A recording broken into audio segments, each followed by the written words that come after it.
still do 7 NUFC Matters shows for free a week. But if you want to support the channel, there are a few ways of doing it. Hit the like button on each live broadcast or video. This helps the channel grow.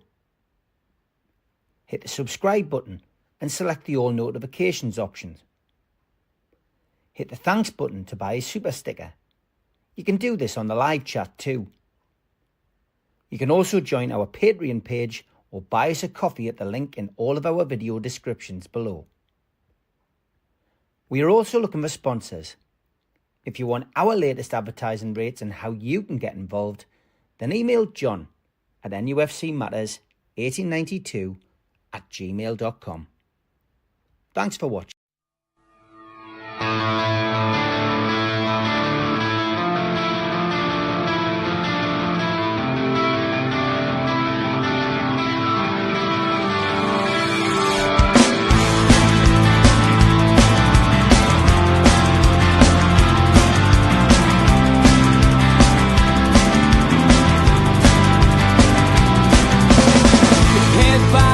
Critics attack. It feels like I've been talking to myself again.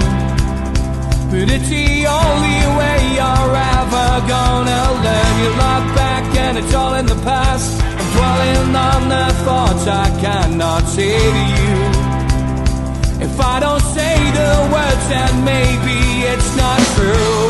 And it feels alright when they come and say to you, you're the only thing that makes us all believe.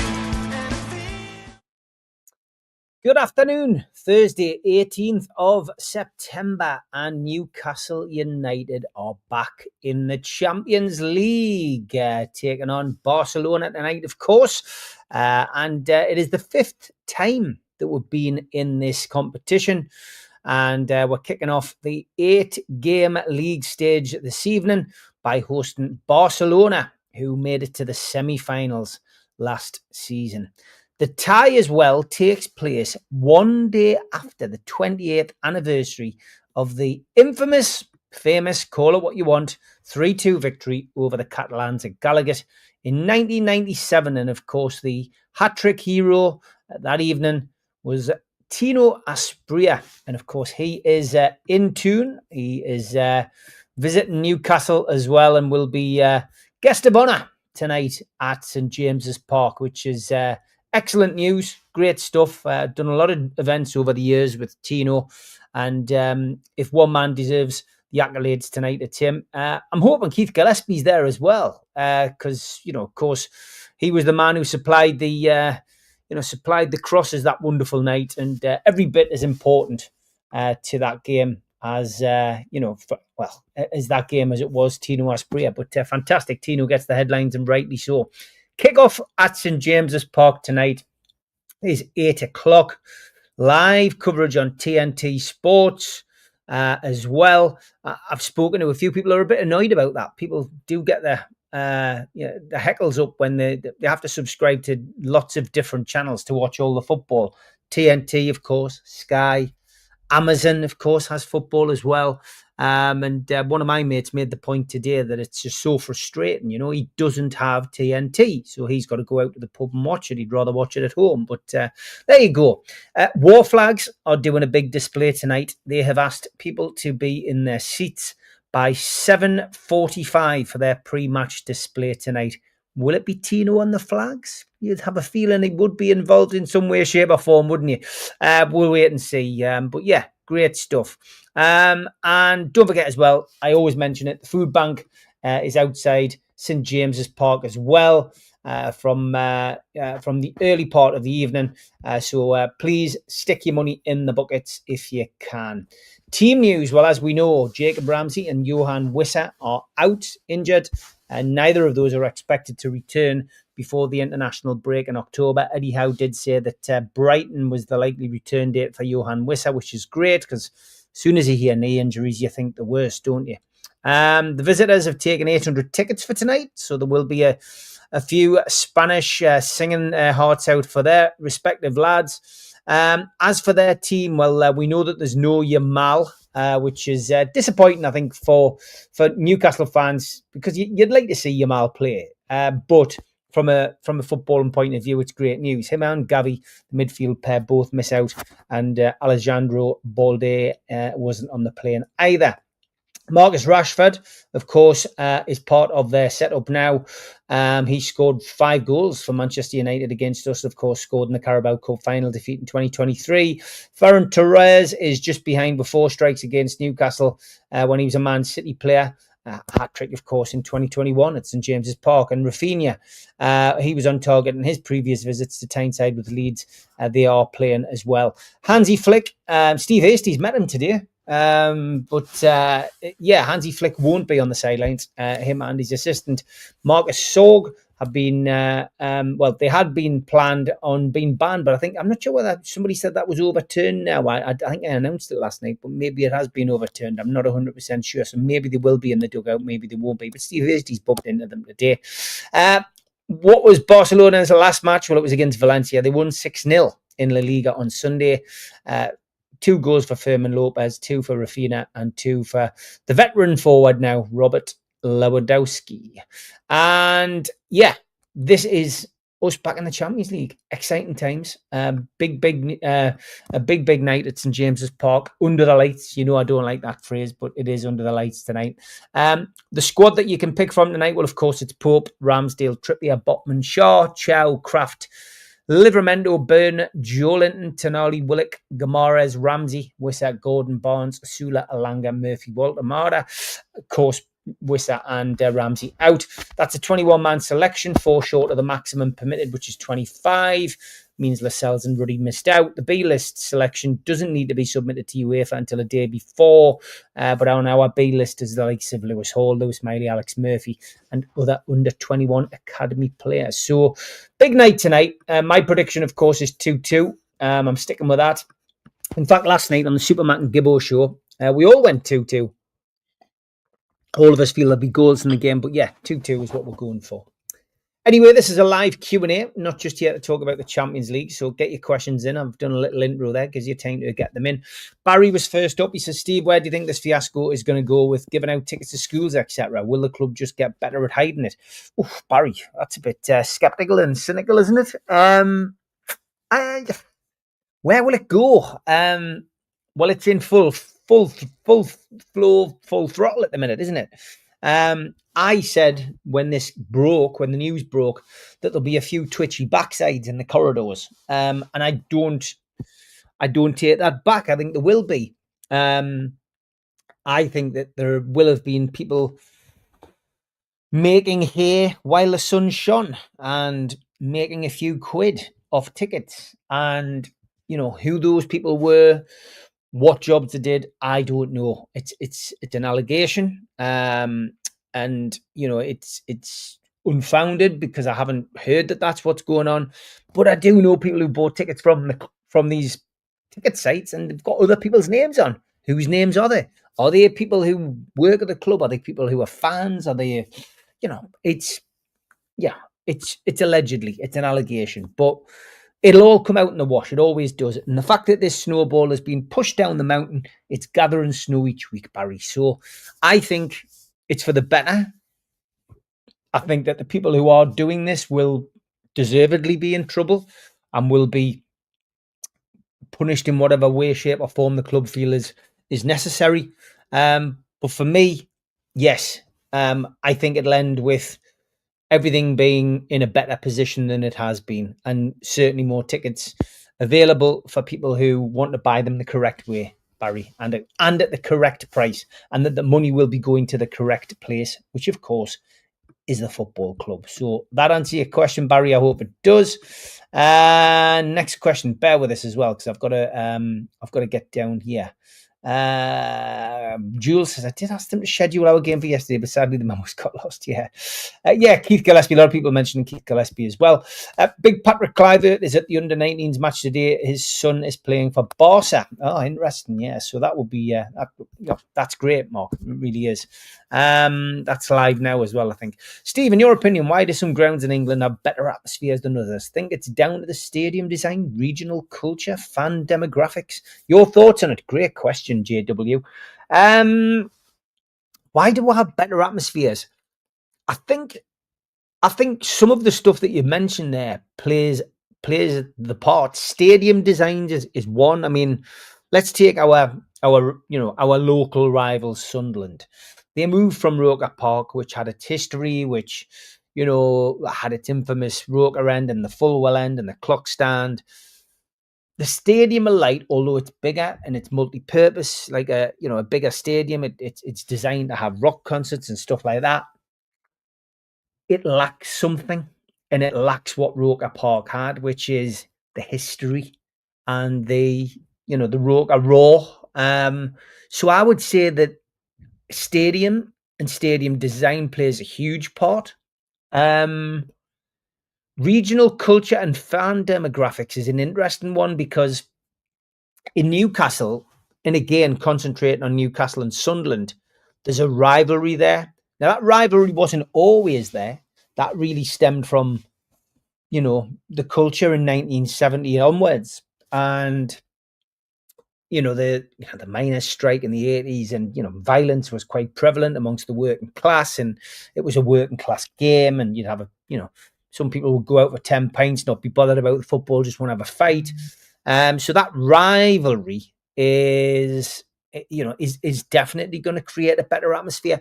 But I think, there's a tribalism in the Northeast and there's a passion. And I think that's what makes our atmospheres very special because, listen, we're Newcastle fans first and foremost, but Sunderland fans are very, very loud and noisy at their ground when they get enough turning up, of course. They vote for their feet if things aren't going well. But believe you me, on December the 13th, when we go down there, it is going to be loud. And I've been lucky enough to be at every derby, even the derby where Newcastle fans were banned in the 90s. I was lucky enough to get to that as well. But all of those games have always been loud and boisterous. And so I think the regional culture has a lot to do with it, and the rivalries. I think as well. I think sometimes that people who win things, so like Manchester City, for example, have won a lot over the years, but back in the 80s and 90s, when Man City were unaided with oil money, they were very much like us. Like we were both yo-yo clubs, both had passionate support, but both who were starved of success. And I think that almost brings a different type of culture on the terraces. So I think that plays its part as well. And I think once you become a team that wins something every single year, then the fan demographic changes. The game's changed, so it's now gone from working class to middle class, and now it's going from middle class to corporate, so upper class, and that's changing the game as well. So atmospheres are changed. All-seater stadium changed it massively, no doubt about that. And of course, I'm not saying that we shouldn't have had all-seater stadium because the Hillsborough disaster and the subsequent Taylor report was right. We needed that. We had the horrendous fire at Bradford, the Heysel Stadium disaster. All-seater stadium coming in was great, but now that more clubs have allowed to have standing areas like our ground, for example, it's probably helping as well. But I think I don't think it's a definitive answer, JW, but I think that is where we're at. Jules is in the chat, and because I didn't get onto Facebook until later, and that's where I tend to find anyone who's connected to me on Facebook. I'll know when it's your birthday. Jules, I don't think you were in the chat last night, so happy birthday! I hope you had a good birthday, and you didn't get too drunk. Oh no, I hope you did. Not the lengths of Stu and Mitch though. I had a message from Mitch this morning, which I haven't shared on YouTube, and he was already on the session this morning. So I hope he sees the game. Darren is talking about tonight. He says you'd hope that the front three would be Gordon, Nick and Alanga. I've got a feeling he'll put Walter on the bench. I think Walter will be your sub tonight. I can see it being Gordon, Alanga and Barnes tonight with Voldemort coming on. That would be my suggestion anyway. 800, or was it 500? Yeah, it was eight. It's definitely 800 they've got tonight. Woof, good evening or good afternoon. They were without their captain in 97. Can you remember who it was? Oh no, I can't remember that. George in the tune says, let's rock the tune, let's win for the Northeast. Yeah, already a lot of Barcelona fans around. It's great. It's already got that kind of carnival feeling in Newcastle in the big build up to the match. Barry's got another question. Get your questions in. This is your chance to quiz me.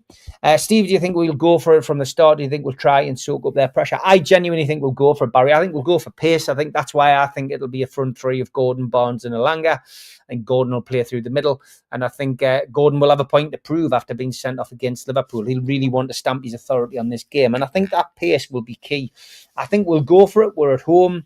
It's why I think we'll end up with a couple of goals tonight. I think Voldemort will come on. It'll be a complete change of tactics from Eddie. I don't think he'll change the back four. If he changes the back four, I'll be surprised. And I think the only thing that changes that back four is injury. I think Trippier for his experience, Tino because he's played very well in the games, in the opening games. His standards probably dropped slightly at the weekend, but we still won 1-0 and still kept a clean sheet. And I think the two centre halves have done well and don't deserve to be out of the team. He won't change the goalkeeper. I don't think that. I think that'll happen on Wednesday against Bradford in the Carabao Cup. But I think Newcastle will go for it. I don't think we'll be sitting back. We're at home. We've got the crowd. I think the war flags display will have everybody up for it, and I think the noise will be electric. I think this will be a night to remember. I'm just hoping it'll be a night to remember for the right reasons.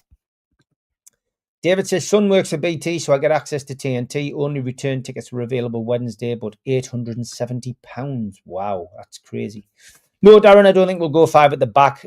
Not at all. I think we'll go for it tonight, mate. I really, really do. Rob Lee, who's the captain. Yeah, cheers. Do you think Eddie will go with Voldemort or Gordon through the middle tonight? I've got a sneaking suspicion it'll be Gordon. Ben, I've already answered that, but yeah, I genuinely think it will be Gordon. I don't think Voldemort has done anything wrong. I think it'll be a tactical change, and I think we've got to use Gordon while he's there. And you've also got to play cute because Voldemort is what only out and out centre forward. I know Eddie will say that he looks at Gordon as a forward and he's adaptable, blah blah blah. But Eddie will also have one eye on Bournemouth because our bread and butter is the Premier League. Newcastle need to be in the Champions League season after season, and as much as I don't like seeing these kind of things, and I know George is a greedy little duck and he'd want Newcastle to win everything, we're not going to win the Champions League this year. We are competing in it. I look at the Champions League at this moment in time as an added bonus and a chance to make a lot of money, and we need to be in it year after year. That along with the sale of Isaac will help us massively. If we can qualify for the Champions League again, the words PRS won't be in our podcast or anybody else's podcast for the next few years because Newcastle will be generating the income, and further sponsorship and other things will help. So ins and outs help as well. But Newcastle will and are at this moment in time in a very strong position. They can do business in January. They'll be able to do business in the summer. So qualifying for the Champions League is very, very important. So yes, I still, Ben, I'm going with what you said, though. I do think it'll be Gordon through the middle.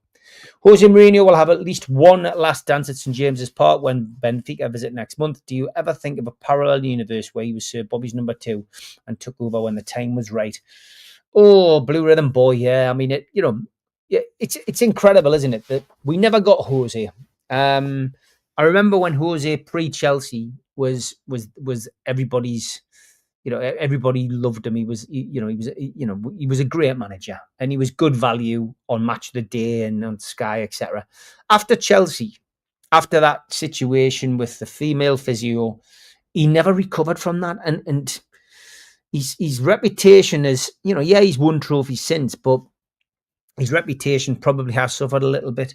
But yeah, I mean, it'll be great to see him. He loves Newcastle. There's no doubt about it. And I think in a world, in a parallel universe, he would have loved to have been at Newcastle, 100%.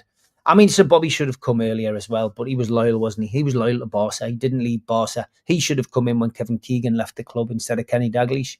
But if St Anne's were pots and pans, things would be a lot different, mate. Darren, are the 103 season tickets going to be offered to new fans now? Well, Darren, I found this really strange, and they're in the East Stand as well, which I've always felt is the East Stand. You always feel like it's been the same people there for years, you know. You can usually spot them a mile off. They've all got suntans from, with like a print of their hand above their forehead, because they all sit like that in the summer, don't they? But joking aside, I don't know. I mean, what is the situation with them? What is actually the script with those particular tickets? Of all the areas of the ground, I never expected it to be the East Stand for some reason. I don't know why. I always felt corporate and freebies were always Milburn Stand. You know, I never felt it would be in the East Stand. So I don't know. And I don't think we'll ever get an answer. You know, we might get an answer, but I don't think we will. I just think it's a strange scenario, you know. It really, really is. Blue Rhythm Boy says, as long as there's football matches and tickets, there'll be touts. Clubs are just becoming touts themselves, not just us, but all clubs. Well, I said this, Blue Rhythm Boy, right at the start. And my mindset was that all they're doing is moving touts online. There was plenty of Geordie lads who we all know, if you go to the game, you know where they would be. As you headed up to, you know, the Gallagher end, they would be standing on the bank. Any tickets for sale? Anyone want a ticket? And that's happened as long as I've gone to football matches up and down the country, and gigs as well, music gigs. But all this did was take the business off the tout outside the ground and put it all online. So it became a farce. The membership idea, although it was a money grab and a successful money grab at that, and we don't know the exact amount of members, people suggesting 35 to 40,000 members at £38 a pop. Yes, commercial revenue coming in is great. It helps with PRS. But it created mayhem and it created online touts, because anybody in the world could become a Newcastle United member. And that just meant that could be manipulated, and the touts could be working as, you know, in a group, you get 10 people. If you get 10 people all buying a membership and they're all working together selling tickets, then 10 annual memberships is £380. One of those people just needs to be successful in the ballot and selling that ticket for, you know, 10 times its market value, and the 380 quid's back in, and there's a profit.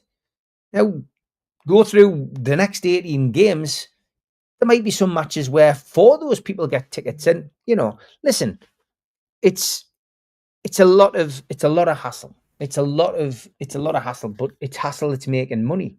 And then it's as simple as that, really. You know, it's as simple as that. Next question. Graham says he's on the sofa, beer in hand, chill, relax, and enjoy until kick-off. Then all hell will let you enjoy it, mate. JW, what would be your priority this season between winning the FA Cup or finishing in the top 4, if only given one option? Hypothetically, yes, but interested to see where your priorities are. Oh, JW. To be honest, for me, financially, Newcastle need to be in the Champions League next season. We've won that elusive trophy. I personally, this season, would love to see us qualify for the Champions League again. And if that meant not winning a trophy this year, then so be it. You're only giving us that one option. And it's purely financial, JW. It's purely financial. But I have predicted Newcastle to finish 5th, which I hope would get us Champions League this year. And I also predicted Newcastle would win the FA Cup this year.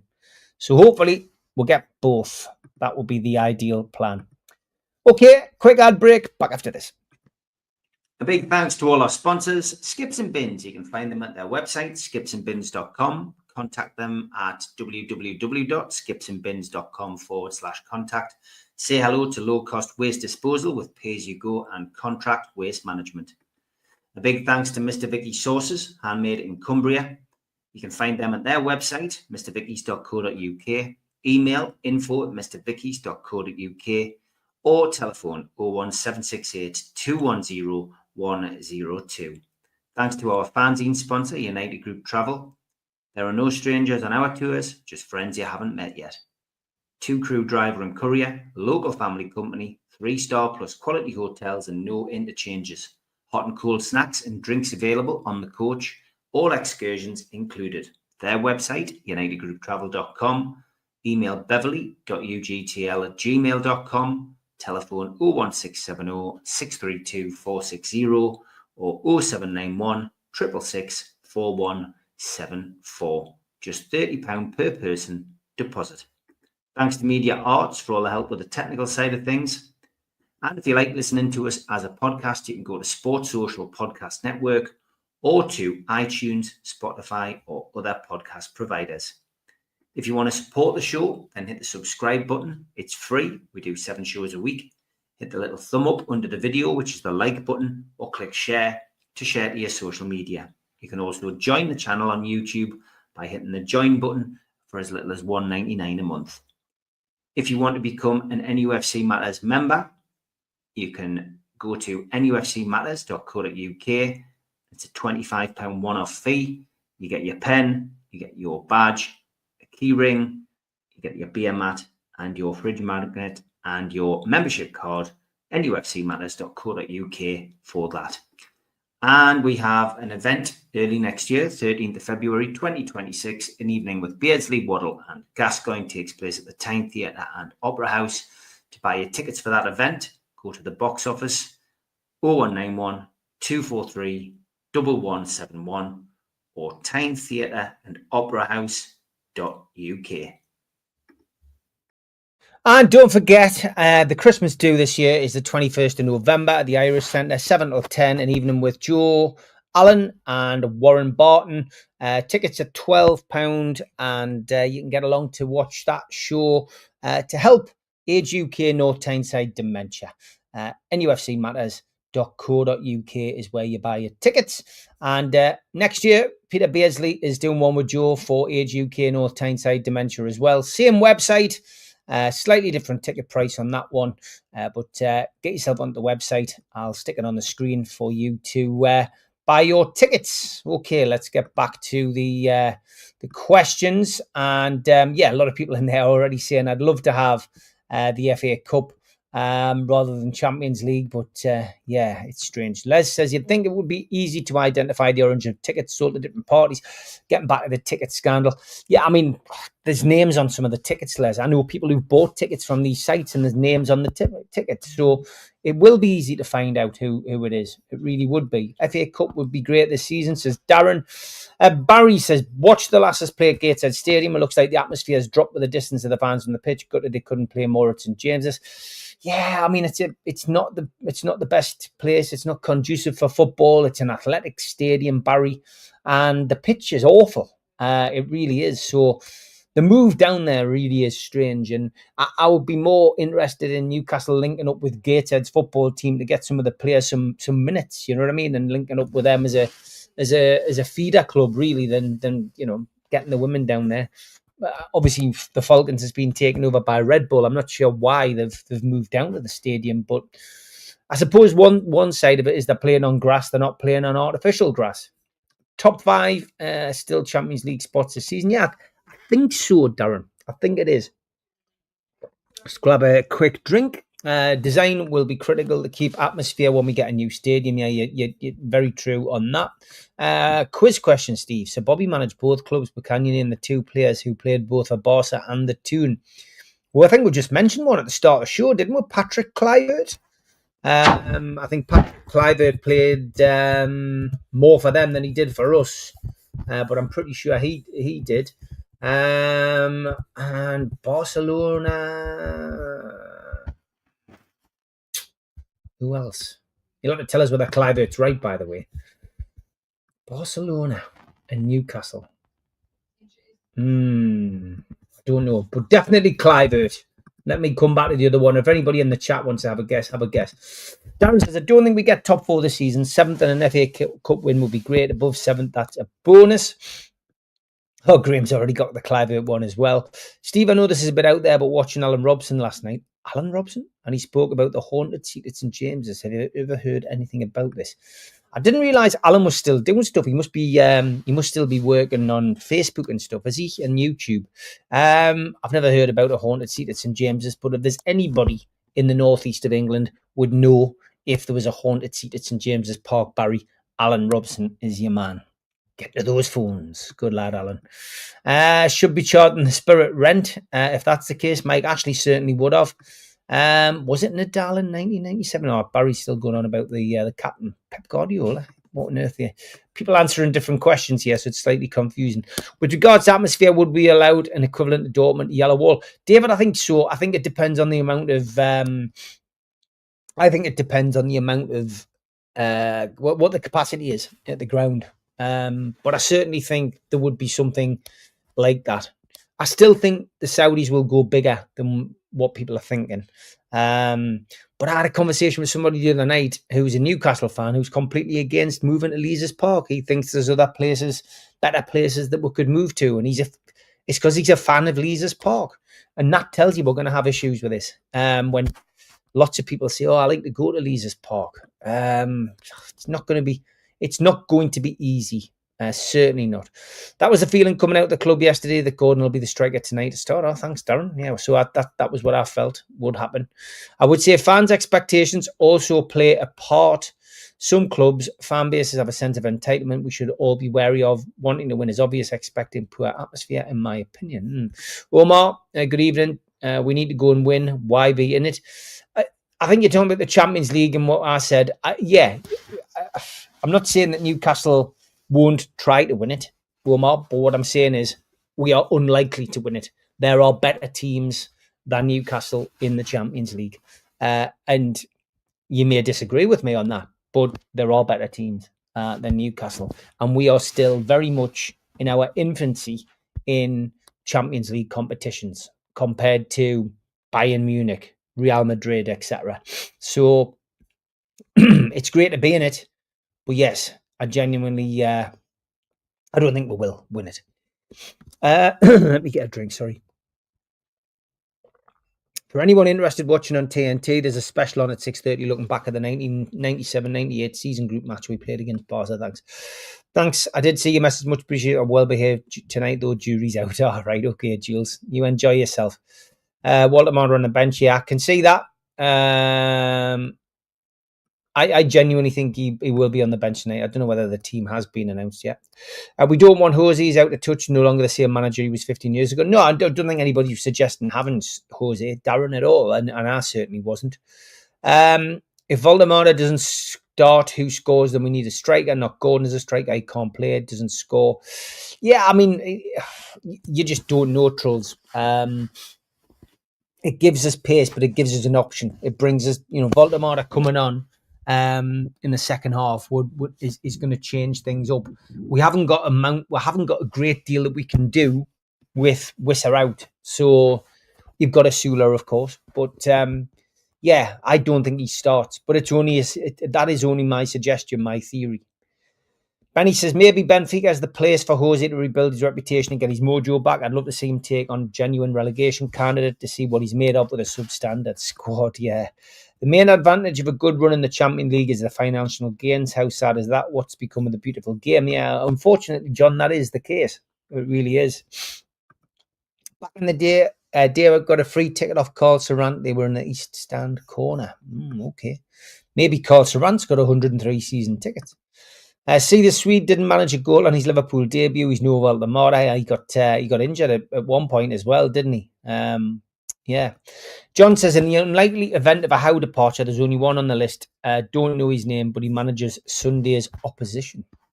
Oh, okay. Bournemouth's manager. Interesting. Benny says, I don't know why clubs don't do more about AI bots buying up tickets before everybody else. Maybe clubs don't care. I mean, how does an AI bot click 4 boxes to identify a set of stairs or a fire hydrant, Benny. I don't know how that happens because it takes me 4 attempts to get it right. So how does an AI bot do it? We also need to manage squad depth, so rotation natural. Nick can always come on as a sub and make an impact. Him not starting is not the end of the world. No Eddie Howe being defensive. Yeah, Jules, you're right. Right on that. Apparently working on that with some success, Benny, but I don't see it. All right, talking about the tickets, I think. Voldemort's minutes will require management. Can't afford an injury, especially while Whistler's out. Yeah, that was my point, Blue Rhythm Boy, that I was trying to make. John says, do you think the demands on the squad this season might prove too much and top 6 might not happen? It's not like we've got a stack of depth. We've got more depth than we had, John. It just takes a bit of luck, mate. It just takes a bit of luck with injuries and suspensions. And at the moment, we've had Gordon suspended, Wisser injured, and Ramsey injured. That's the problem, isn't it? That's the problem. We need to have a bit more strength and depth in certain positions, but we've got a lot of midfielders. We've got a lot of defenders. It's the forward options that we're lacking in. But we just need a bit of luck. If we get a bit of luck with those injuries and suspensions, then I don't see any reason why Newcastle can't finish in the Champions League positions. I really don't. Some third-party sites advertise tickets before the ballot. So what is their source? Yeah, exactly. I mean, there's so many of them as well. That's it. And this investigation at the club will ultimately find who the culprits are and punishment will be dished out, So let's hope that happens and we can get back to, talking about football, not tickets on NUFC matters. So if Voldemort isn't playing from the start, surely Asula won't start. He isn't good enough to compete. Who would people like at centre forward? We haven't got much option. It's going to be Gordon, Barry. It will be Gordon, I think. Gordon will be the striker tonight. That's who it'll be. It won't be Asula. Voldemort came off after an hour against Wolves. Maybe Eddie's leading down the garden path by hinting he won't start. Maybe he is. I mean, this is literally just my thoughts on tonight's squad. I just think there'll be that change. Gordon will come in. And I think he will. I think he'll replace Voldemort. I think everyone expects him to replace Barnes, but I think it'll be Voldemort. And don't forget, Voldemort will have to play Sunday. Gordon's suspended, so I think that's the reasoning behind it. It's squad rotation. Under Ashley and before Amanda's interest in the club, was there ever a time when you seriously considered chucking in your season ticket because you were so disillusioned with the way the club was going? Yeah, I did an interview with the Chronicle. I did it like an interview, but I was asked to write a piece, and I said that I was very close to wrapping in my season ticket. At the time, I was watching a lot of non-league football. I was still going home and away at the time, but I genuinely considered chucking it. And there was people around me considering to chuck their season tickets. But when it came to it, I just couldn't do it. I was very proactive on the protest scene and going to a lot of meetings. I did have cooperation with the club, during that period, communications, with the club. I spoke a lot to Wendy Taylor, who was the head of PR and media. At the time, I had an on-off relationship with Derek Lambias, and I knew Keith, and still do know Keith Bishop quite well. So, I had a running, a running commentary sometimes from inside the club about what was going on and what Mike Ashley's intentions were. Never had a direct link to Ashley otherwise. Oh, Keith Bishop is a very good friend of his and his PR guy, but it was always second-hand information from people, and sometimes you wonder whether you were being given the right information or told the right thing.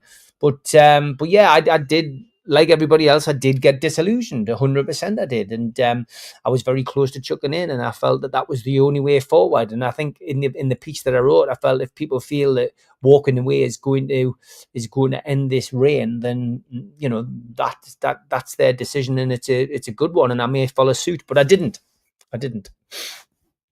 I'm with you, Steve. Champions League and a good cup run, we have to be pushing for top 4 consistently. Yeah, 100%. Steve, would it ever be possible to get Gaza on a podcast, even if a pre-record that could be edited if needed? Yeah, I think you've asked this before. If you haven't, somebody has. It's impossible. Blue Rhythm Boy, first of all, he would want a lot of money for it, and that's just not possible. And for me, we always record our events, and I think we've got the events on here, and I think you've got the best of Gaza on those two shows. One was at the Tyne Theatre, one was at the Lancastrian Suite. He did one with Terry Baker and he did one with Joe Allen. And those two, those two shows are up there for you to just search NUFC Matters in Gaza and you'll find them on there. So, but getting them on a podcast, no. And, likewise with one or two other legends, that, people won't come on. We've had Alan Shearer on live, of course, for 10 minutes for a little Q&A at a period, I think, when we got him first and then he went on a few other podcasts. But yeah, Gaza, no, mate, it wouldn't happen. Do you think we've got plenty of cash available for signings after the Isaac sale? And if we've got a good run in the Champions League next summer, we could have a very nice war chest. I think, yeah, we've already got a nice war chest with amortization, John, and I genuinely think that January, if we need to spend, we can. And in the summer, we'll definitely be able to spend. So, yeah, 100%. Used to enjoy Mick Lowes and Liam Kennedy on here. Appreciate time's moved on, but we'll either get back on for a one-off. No, mate, is the answer. Time has moved on. I don't need to go into either of those circumstances really on here. I think we've covered it before on the show. Liam does his own podcast now, of course, so I don't think there's any reason to have Liam on. And no, I could not have Mick Lowes back on. No. If we could do a Leeds when they reach the last four of the Champions League, that would be good, but I can't see it. How many games would you need to play to reach the last four? Yeah. I mean, you just never know, and it's an interesting way of doing the Champions League. This, rather than having that league format, I think most people agree we need to win 3 games. We've got 8 games. We need to win 3, and then we need to pick up draws, at least 3 draws, based on last year's qualification points. But there's a lot of games to be played. It's a lot of football. But I think a league format suits Newcastle better than a qualification group, and I think it gives people more of a chance. But I think Newcastle's aim will be to get to that next stage. And get to the next stage, more fixtures, more money. But I think Eddie will want to win every game, but it's down to that luck with suspensions and injury. It really does. Did you see Amanda's podcast on high performance? Any thoughts? Loved it. Watched it yesterday. She's very good at PR, Amanda. And bearing in mind I've met her and got to know her very well over that period of time when me, Steve Hasty, and Mitch were having Zoom calls about them trying to buy the club. I always find it interesting that she says she was going to buy Liverpool. They were interested in buying Liverpool. They were, yeah, early doors. But when she came to Newcastle, she came with Owen Brown. And Owen Brown was representing, still does, Rafa Benitez. And he got her here to look at Newcastle United as an option to facilitate the deal for the Saudis to buy us. And they had that 2 hours with me and others on that table, and we, I sold the club to her, and she went and doorstepped Lee Charney that day. So it couldn't have been that serious to buy Liverpool if she went and did it that day. And I think she always came to Newcastle with the intention of buying it. It was a 1-1 draw that day. Newcastle fans were brilliant, as they always are. It was awful to see the emotional side of her. You can't fake that. Well, you can. If you get some smelling salts and stick it under your nose. But she was emotionally touched by that message that was sent to the show.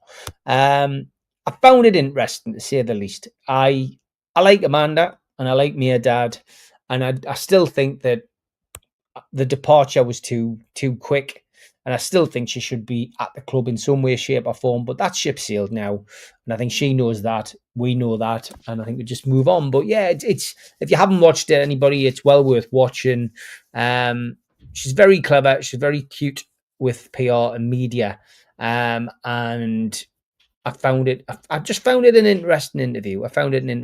We didn't get anything massive reveals, anything new. But that's the way that podcast is set up. It's about her and her career and high performance. So yeah, I found it interesting, but nothing groundbreaking. It's likely that Wissa has. It's likely that if Wissa's been available, he'd have been playing with young Nick on the bench. If Nick thrives in the next month, is Walter Mara Wissa combo? Well, definitely not. He'd not play that formation. We're back to the same scenario that we had with Wilson and Isak. Eddie doesn't play two up front, but there will be a game or games where it might just happen if we're looking for a different way out, a way to get 3 points that we're checking for. So yeah, I think it will happen, but more by the way a game's going rather than starting. But you never know. League Cup's going well for us. Villa and Forest are out. Don't fear anybody in that. Should we get past Bradford? Hope we get Liverpool at home. It would be interesting. Benny, it's a great shout. Yeah. Listen, anybody at home in a cup is great. I think Malcolm McDonald made the biggest point last night. He said next Wednesday, Newcastle United, Eddie Howe should take the Carabao Cup into that dressing room, get Dan Burn to do the speech and just say, this is our cup. It's ours to lose. And if we win that again this year, bring it on. Newcastle winning a trophy every year would be absolutely fantastic. But Malcolm made a great point last night. Clivert is correct. De Jong is a suggestion by Steve talking about. And Luke de Jong is the other. Thank you. Great stuff. Albert Luque, he wrapped it up. Barry, was he a Barca? Northampton Town Home shirt sponsorship, Snowden Homes Limited. Okay. Not sure what the answer to that question. What the answer to that question was. It's Leverkusen immediately prior to you know where. Are you concerned? No, not at all. The Sunderland game is always going to be difficult away from home. No matter when it comes, but Newcastle players won't need motivating for that. It'd be interesting to see where they are in December and if they manage to continue their good start. Aston Villa this week is a big test for them, really. Villa have got off to an awful start. Villa will be looking to get something out of this. But I tell you what, Sunderland can get 3 points on against Villa at the weekend. They're a different beast to what we're playing in the FA Cup. No doubt about it. So it'll be interesting, John. It'll be interesting. But yeah, that's the problem with Champions League. Thursday, Sundays. It's very, very different. Would you be surprised if there's no news about the new ground before New Year? Well, we got some last week, didn't we, John? Really inadvertently, that there's no decision being made yet.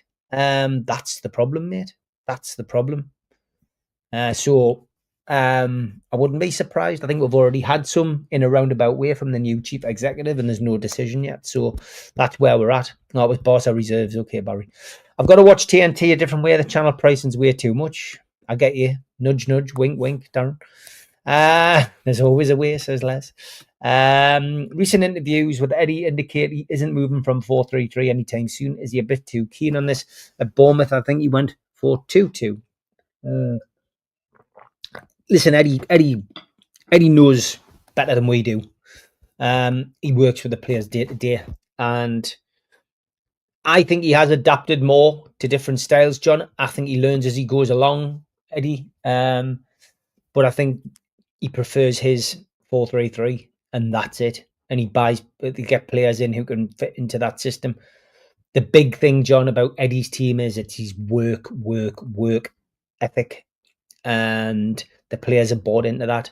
And it's probably why Elanga's found himself on the bench. Elanga's struggled to fit into the different methods, etc. So, but he will. He will, and Wissa will, and Voltemara will, and Newcastle will be all right because we've bought well this summer, 100%. It's a difficult one. Villa tried to go full throttle on all fronts, got to the Champions League quarters and missed out on Champions League football and goal difference. Does that make you think? Well, it does, yeah. I mean, but I'll reiterate, and I'm sounding like a broken record. It comes back to luck with injuries and suspensions, Benny. Newcastle's cup competitions in this country, especially the Carabao Cup, you're given a bye in the first round, and then you're avoiding the big teams. It's easy to win the Carabao Cup, Benny, when you're in this position. You just need to look at the draw, home draws, and avoid the big guns. And but Newcastle didn't avoid the big guns last year. They beat them in the final. So, be a greedy little duck is the best way to be, I guess. Go for it on all fronts, and you throw enough effort into all the competitions, you're going to win one every now and then. So that's probably the best way to be. Alan Robson's Ghost Historians on YouTube. Yeah, and my mate from Media Arts does all of the work for him, Jules. So yeah, he is still doing that. Yeah, I thought so. Why do you think Eddie seems to struggle against Bournemouth, yet to beat them since he left them? Good question. I really don't know. I really do not know. Maybe they know him too well. Are there people still at the club who he worked with in the past? Psychological it can be. I really don't know. But records like that are there to be broken, Blue Rhythm Boys. So this weekend, there seemed to be a lot of positivity from Gibbo and Supermac that we could get something out of that game. So, yeah, I think it will end at some point. But sometimes that just happens. You have a bogey team. But let's face it as well. Teams like Bournemouth, Brighton, Wolves to a lesser extent, but Bournemouth, Brighton in particular are teams that we've struggled against, at home. So those are the kind of teams we need to overcome this season.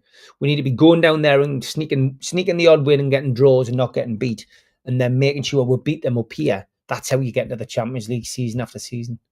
Are you sickened when glancing at the league table, it appears PSR is winning? Well, it's early days, John. It's early days. So, no, I'm not. We finished 5th last season, mate. And, that was because we had a good cup run. We won a cup. So, at the moment, I don't think it is winning because we've been in the Champions League 2 out of the last 3 seasons and we beat the Carabao Cup final 2 out of the last 3 seasons. Won 1 and lost 1. So, I don't think PSR is winning at this moment in time. The only thing that sickens me at the moment about the table is Sunderland's above us. Miley in for J7, better passer of the ball. I'm still not convinced about Miley, Graham. I remain to be, convinced that he's going to be a long-term player at Newcastle. I really am. I don't know.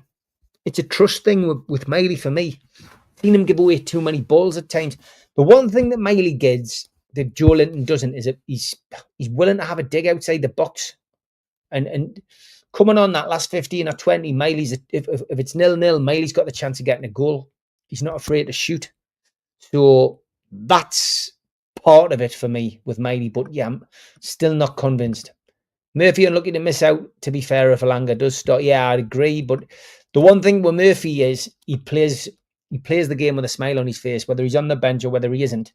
He'll be fine when he comes on. What a good sub to bring on as well. Him and Voltemara coming on, the heroes of the win against Wolves, could again be match changers. Eddie's got a thing like that for tonight. How long would it be before we're confident of a good result on a trip to Anfield in the Etihad? We've had good results at Anfield in the past. I've been there and seen it. But you're right. It's one of those games where you go down and go down and travel down there and you're just expecting a defeat, aren't you?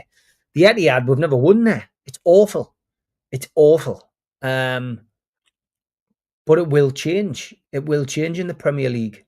I'm right in thinking I didn't go to it, but I'm pretty sure we beat Man City in the cup at but we haven't won in the Premier League. So yeah, I get where you're coming from, but yeah. It'll be good. I'm a confident Alanga will prove to be the real deal. Yeah, he just needs Eddie Howard. He just needs to get with the program, mate. That's what he needs. And Eddie alluded to that, didn't he, in his press conference yesterday?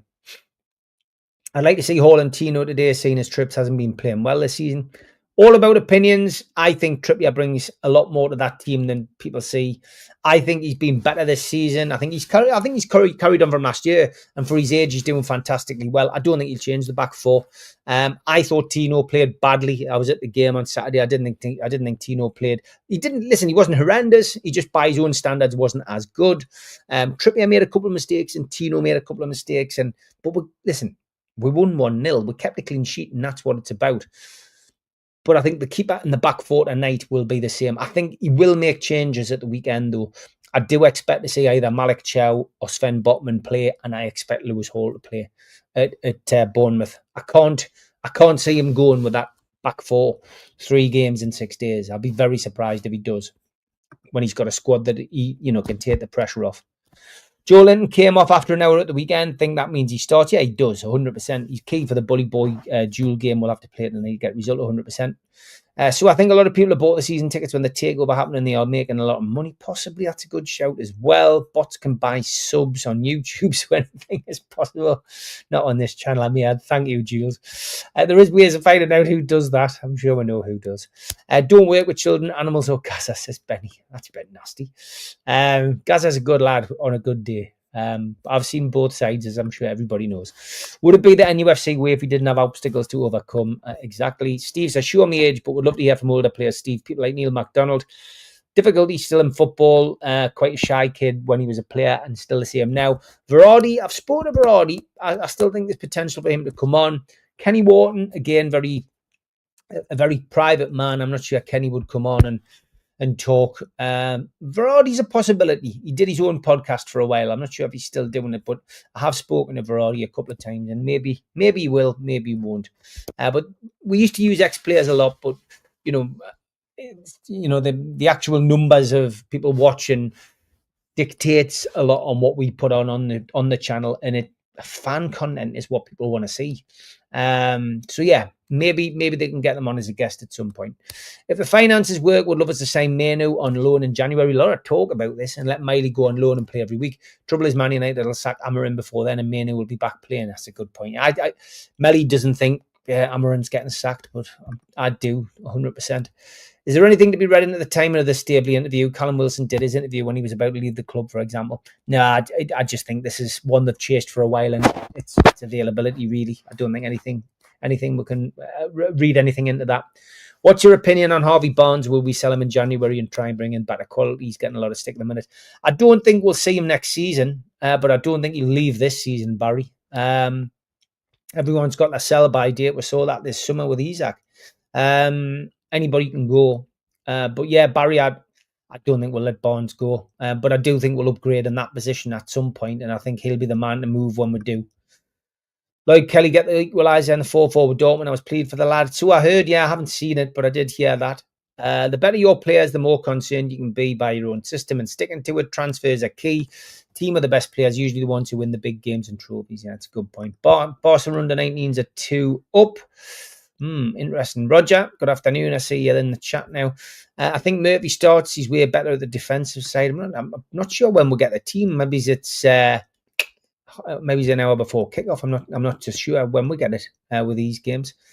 We had a poor record in Main Road too. Yeah, God, Main Road. What a place that was, by the way. Les's stream stuttering, not a good thing. Coming towards the end anyway, Les. You'll be able to catch up in due course. Eddie mentioned Barca pace down the sides. Expect Murphy and Tino as wing backs. That's another good suggestion. We need Tonali tied down to a new contract. All eyes will be on him in the Champions League. Yeah, him and Malik Chow, both Champions League pedigree, I mean, if there's a change in the back four, you would expect Chow to play, wouldn't you?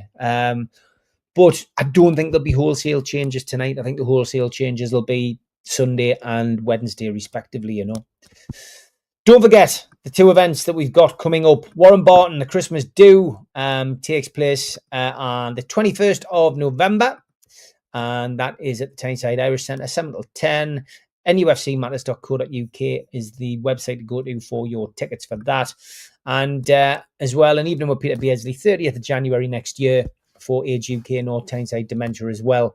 Tickets available from nufcmatters.co.uk. And I've got to give this one a shout out. An evening with Lee Clark and Joe Allen, taking place at Sacriston Colliery Cricket Club.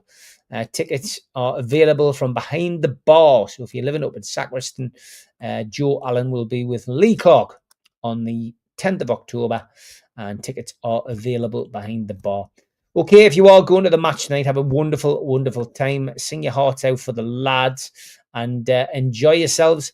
I will take this last one. Does Dan Burn make your all-time 11? He does for me now. Oh, I'd need to revisit my all-time 11 before I can answer that question, Blue Rhythm Boy. I need to review it and see, because I'd have to take somebody out. Come on the tune, says Trevor Steele. Enjoy it, mate. And enjoy it, everybody. We are back Friday night, 5 o'clock as usual, with the 3 amigos. No Steve Hasty tomorrow night. He will be in transit to Dubai. But you can join me, Joe, Mitch and George for all the usual fun and a few tweets of the week tomorrow. Enjoy the game. Take care. Bye-bye.